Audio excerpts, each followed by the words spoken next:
할렐루야. 네, 참 잘 오셨습니다. 우리 강시장님 어떻게 오셨어요? 대전에서 눈이 많이 오는데 너무 애쓰셨습니다. 너무나 감사를 드립니다. 또한 우리 새벽에 지금 참여하고 계신 귀한 분들 참으로 감사를 드립니다. 꼭 아멘.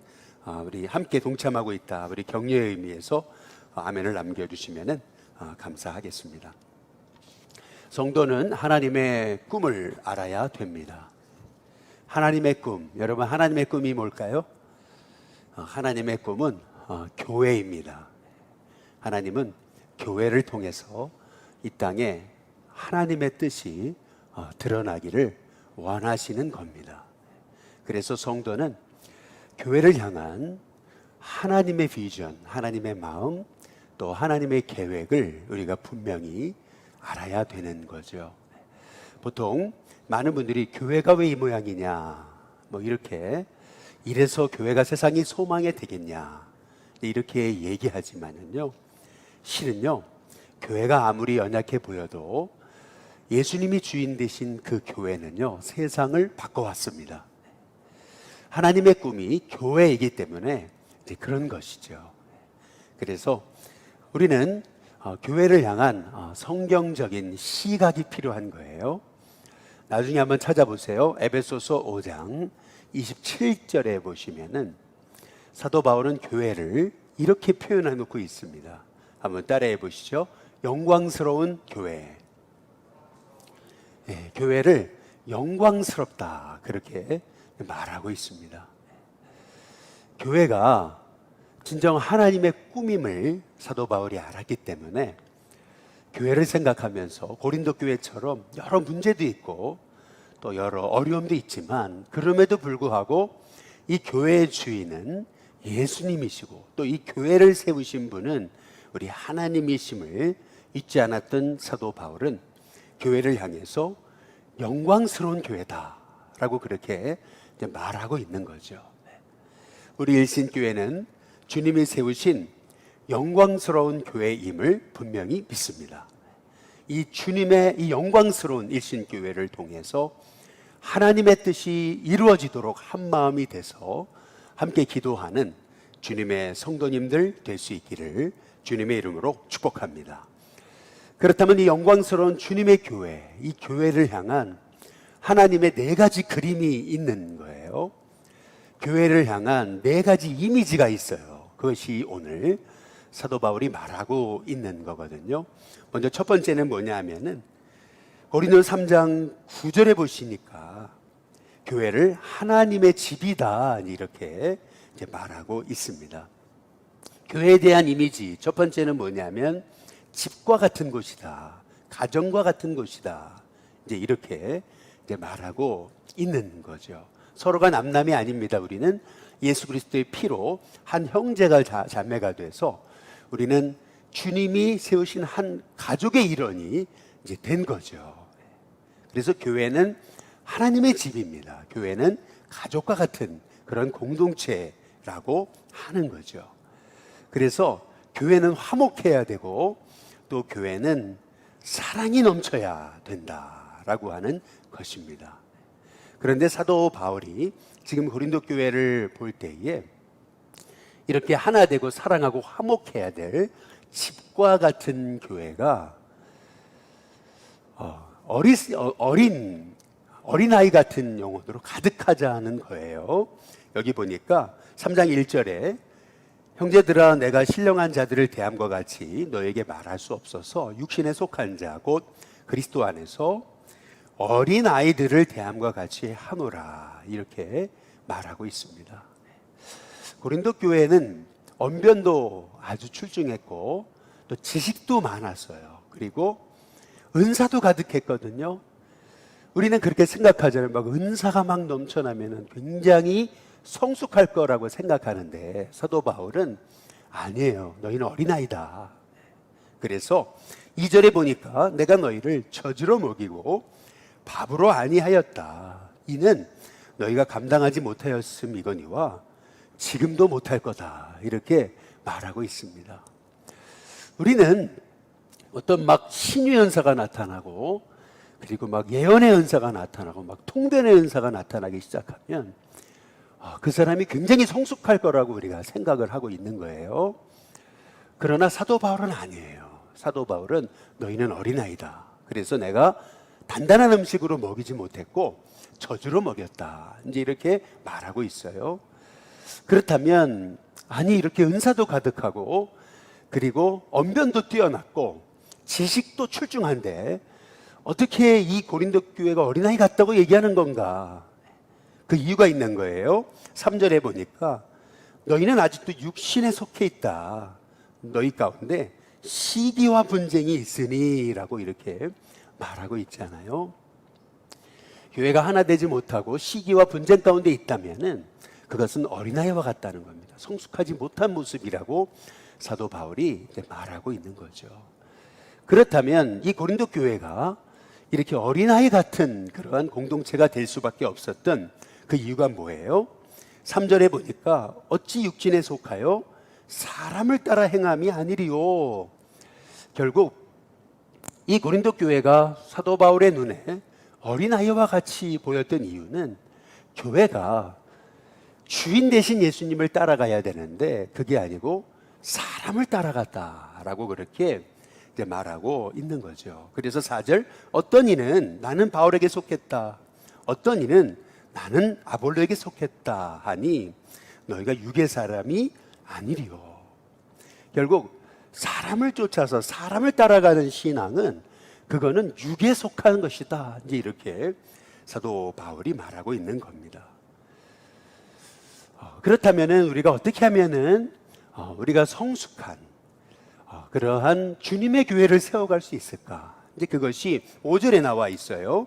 그런즉 아볼로는 무엇이고 바울은 무엇이냐? 그들은 주께서 각각 주신 대로 너희로 하여금 믿게 한 사역자들이다. 이제 이렇게 말하면서 6절 나는 심었고 아볼로는 물을 주었으되 오직 하나님께서 자라나게 하셨으니라고 이렇게 말하고 있습니다. 아볼로와 바울은 하나님이 주신 사역자들이라는 거예요. 각각 그들이 역할이 있기 때문에 바울은 개척자고 또 아볼로는 그 교회를 든든하게 세워간 그러한 하나님이 세우신 사역자들이라는 거예요. 그래서 바울은 심었고 아볼로는 물을 주었지만 자라나게 하시는 분은 하나님이시다. 이렇게 말합니다. 그러면서 7절 그런즉 심는 이나 물 주는 이는 아무것도 아니다. 오직 자라나게 하시는 분은 하나님뿐이시다. 다시 말해서 교회는 예수님 중심, 하나님 중심의 공동체가 되어야 된다라고 하는 거죠. 그래서 사도 바울은 먼저 첫 번째로 교회의 이미지로 교회는 가정, 집과 같은 하나님의 집이다. 한 가족이다. 그렇기 때문에 이 집안에 분쟁이 있어서는 안 된다. 분쟁이 있다면 그건 어린아이와 같은 모습이다. 육에 속한 것이다. 그 이유는 사람을 따라가기 때문에 그런 것이다. 그렇다면 사도 바울이 두 번째로 말하고 있는 교회의 이미지는 뭐냐면은 밭으로 비교하고 있어요. 9절에 보니까 너희는 하나님의 밭이다 이렇게 이제 말하고 있잖아요. 밭을 가꾸는 데 있어서 농부들이 필요하죠. 그렇다면은 그 농부들의 역할이 뭐겠어요? 서로 경쟁하는 게 아니에요. 이 농부들의 역할은 뭐냐 하면은 9절의 말씀처럼 우리는 하나님의 동역자들이다. 이렇게 사도 바울이 말하고 있어요. 결국 주님의 밭인 이 교회를 세워가려면은 우리에게 필요한 것은 뭐냐 하면은 바울도 그렇고 아볼로도 그렇고 게바도 그렇고 다 하나님이 세우신 동역자, 파트너들이다 라고 하는 거죠. 그래서 사도 바울은 이 고린도 교회가 세워지는 비밀로 교회는 주님이 세우신 집과 같은 곳이다. 가족과 같은 곳인데 왜 이렇게 가족이 나뉘어졌느냐? 그것은 이렇게 바울도 하나님이 세우셨고 아볼로도 하나님이 세우셨는데 그런데 고린도 교회 성도들이 사람을 따라서 나는 바울 편, 나는 아볼로 편 이렇게 사람을 쫓아가니까 결국 교회는 유괴 공동체가 되고 말았다는 거예요. 그렇다면 이 유괴 공동체가 되어버린 교회가 주님의 영광스러운 교회가 교회의 모습을 회복하는 비결은 무엇일까? 그것은 교회는 주님의 밭인데, 그러면 이 밭을 가꾸는 데 있어서 다 역할이 있기 때문에 어떤 사람은 씨를 뿌린 거고, 어떤 사람은 물을 준 거고, 어떤 사람은 가꾼 거고, 그래서 모두가 다 경쟁자가 아니고 모두가 다 파트너다, 동력자다, 하나님이 세우신 일꾼이다. 누구는 심었고 누구는 물을 주고 누구는 가꾸었지만 자라나게 하시는 분은 하나님이시다. 이 교회의 주인은 하나님이시다. 그래서 우리가 어떤 사람을 따라 행할 것이 아니고 교회의 주인이신 예수님을 쫓아가야 된다.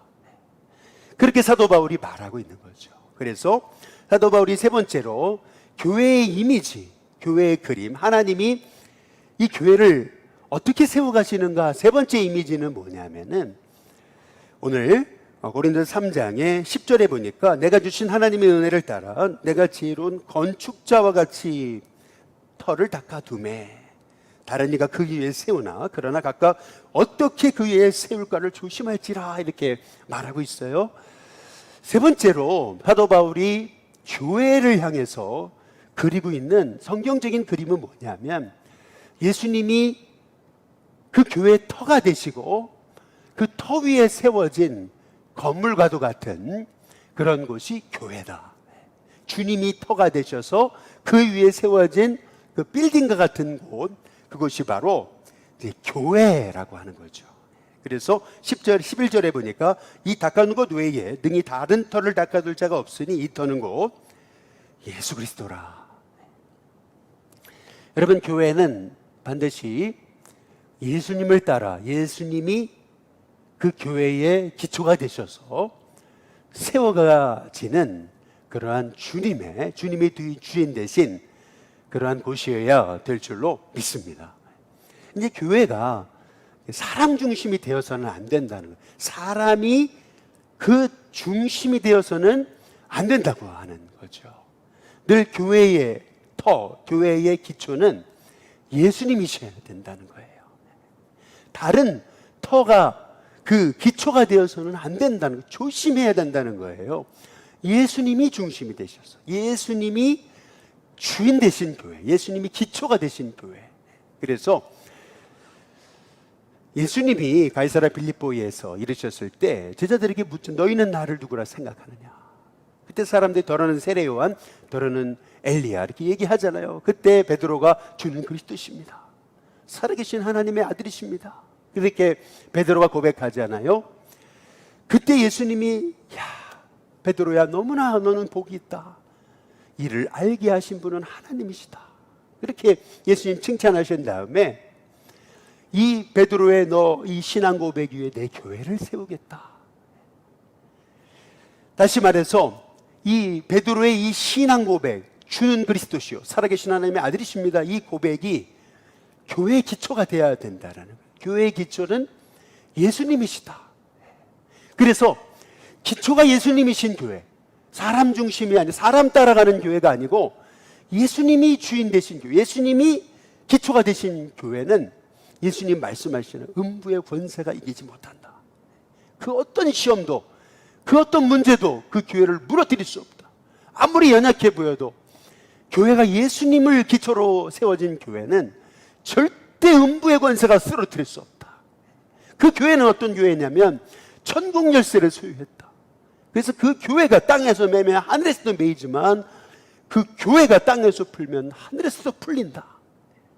그래서 교회는 기초가 예수님이셔야 된다는 거죠. 여러분, 오래된 교회일수록 많은 목사님들이 오셨고 또 많은 그런 역사들을 가지고 있어요. 그러나 교회는요, 전통으로 교회가 세워지는 것도 아니고 교회는 어떤 사람으로 세워지는 것도 아니고 교회는요, 그 기초는 오직 예수님이셔야 되는 줄로 믿습니다. 그래서 그 위에 세워져야 돼요. 교회는요, 교회가 예수님을 중심으로 예수님의 말씀을 따라서 교회가 세워져야 된다는 거죠. 결국 마지막 심판의 때가 있을 텐데 결국 하나님이 마지막 모든 게 다 드러나게 하신다는 거예요. 결국 사람의 힘으로 세워진 그러한 교회, 마지막 공적이 나타날 거예요. 그 공적은 불과 같아요. 그래서 사람의 힘으로 세워진 그런 교회는요, 여기 나무나 풀이나 짚으로 세운 이런 교회들은 다 타버리고 없어질 거라는 거예요. 그러나 금이나 은이나 보석으로 세워진 주님의 교회, 그런 교회들은 나중에 그 불이 나타나서 교회를, 이게 정말 교회로 주님을 기초로 세워진 교회인가? 다 주님이 판단하실 텐데 13절에 보니까 그 불이 각 사람의 공적이 어떠한 것을 시험할 것인데, 14절, 만일 누구든지 그 위에 세운 공적이 그대로 있으면 상을 받는다. 분명 하나님이 이 교회가 주님을 기초로 해서 주님의 마음으로 세워진 교회인가 아닌가, 하나님 다 판단하신다라는 거죠. 그래서 여러분, 모든 일이든 동기가 중요합니다. 동기가 굉장히 중요한 거예요. 우리가 지금 다음 세대를 위해, 선교관 우리 중축을 위해 애쓰고 있지만 이 동기가 중요해야 돼요. 나를 드러내거나 단순히 우리끼리 많은 사람들이 모여지기 위한 그런 목적이 아니고, 정말 주님의 교회가 세워지기 원하는 그 마음으로 우리가 함께 뜻을 모으고 모이는 교회가 될 뿐만 아니라 흩어지는 교회가 되고, 이 교회를 통해서 이 소망 잃어버린 이 세대 가운데 주님의 꿈이 이루어지게 해달라고, 오로지 그 온전한 동기, 온전한 목적으로 우리가 이 주님의 교회를 세운다면 결국요, 이 교회를 통해서 우리 주님이 영광 받으실 뿐만 아니라 우리 교회에 어떤 시험과 문제가 있어도 우리 주님의 일신교회는 음부의 권세가 이기지 못하는, 결국 하나님의 뜻이 이루어지는 주님의 교회가 되게 될 줄로 믿습니다.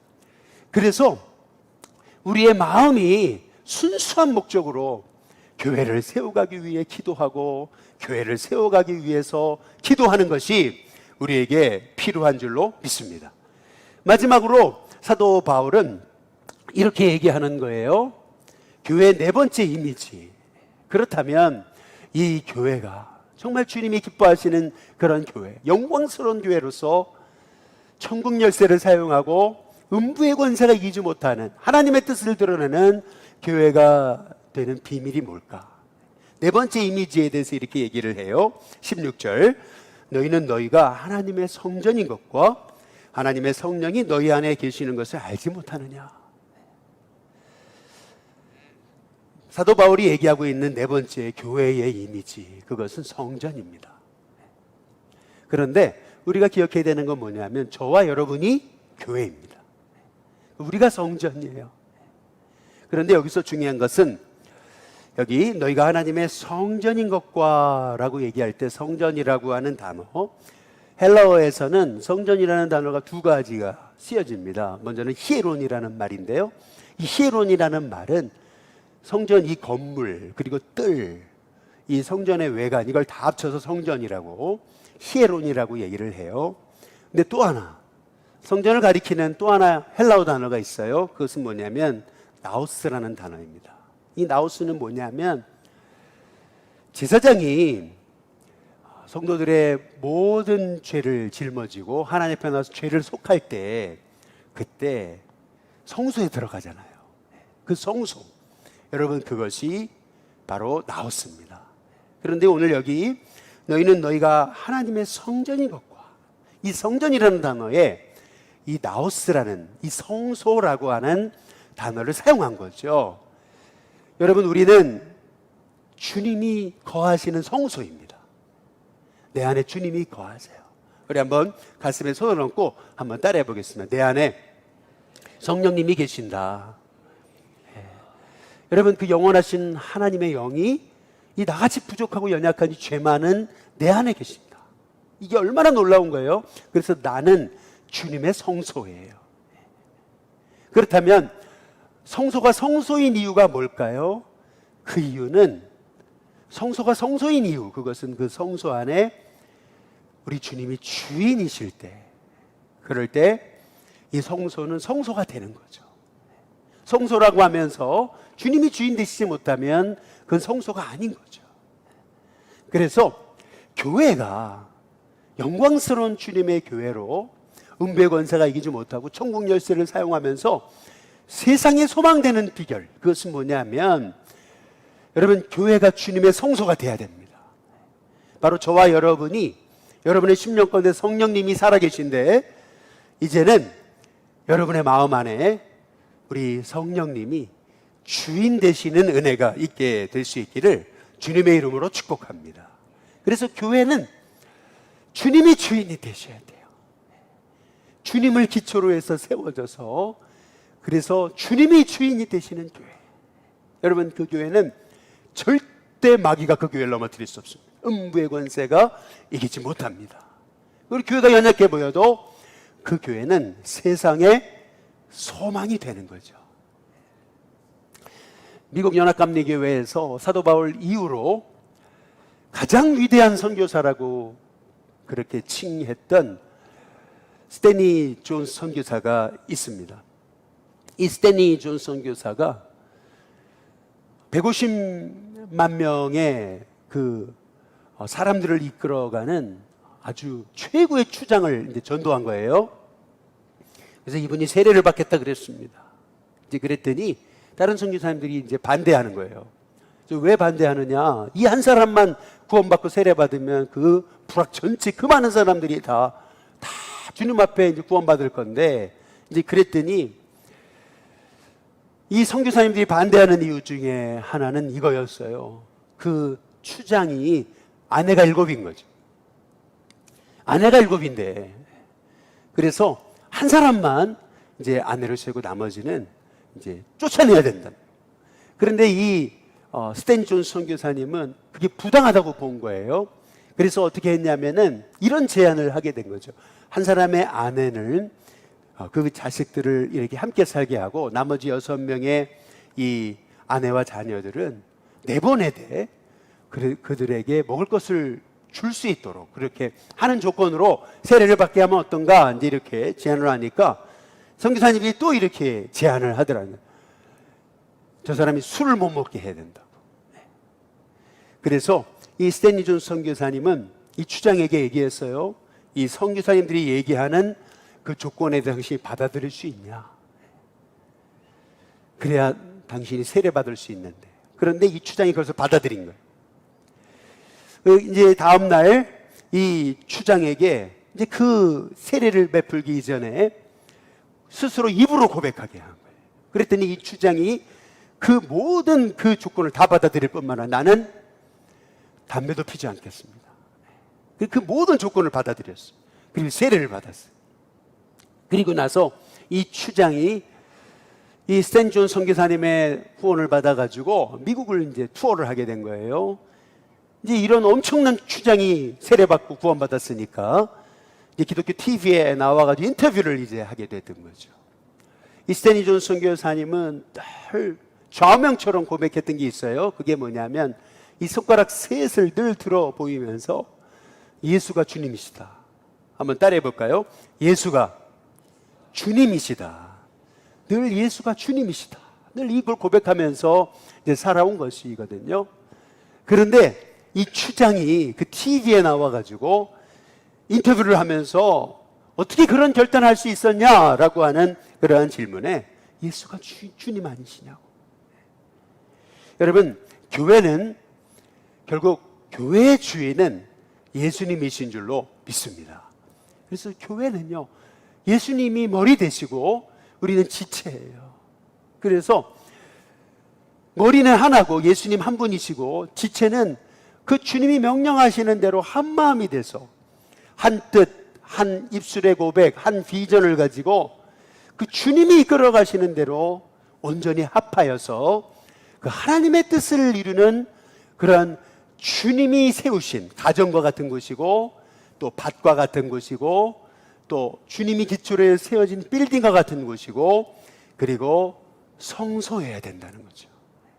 이렇게 주님의 교회가 세워지게 될 때에 그 교회는요, 아무리 연약해 보여도 여러분 그 교회는 세상을 변화시키는 세상의 소망이 되게 될 줄로 믿습니다. 그래서 사도 바울은 교회를 영광스러운 교회라고 합니다. 한번 따라해 보겠습니다. 영광스러운 교회. 여러분, 교회는요, 연약해 보이고 교회는 부족해 보여도 이 교회의 주인은 주님이시기 때문에 영광스러운 교회입니다.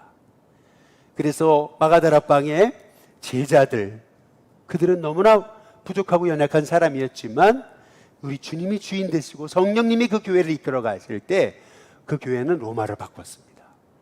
마찬가지로 우리 일신교회가 주님이 주인 되셔서 주님 안에 하나가 돼서 주님의 뜻을 이루기 위해서 한 마음과 한 뜻으로 이 교회를 세워가되 우리의 마음과 동기와 목적이 오직 주님을 기쁘시게 하는, 주님을 높여드리는, 주님을 따라 세워지는 그러한 교회가 되도록 함께 꿈꾸면서 이 교회가 이 소망 잃어버린 이 세상 속에 진정한 꿈과 소망과 비전이 될 수 있도록 그 하나님의 꿈인 교회가 이 세상에 진정한 그 하나님의 꿈을 드러내는 그런 주님의 교회가 될 수 있도록 함께 기도하는 저와 여러분이 될 수 있기를 주님의 이름으로 축복합니다.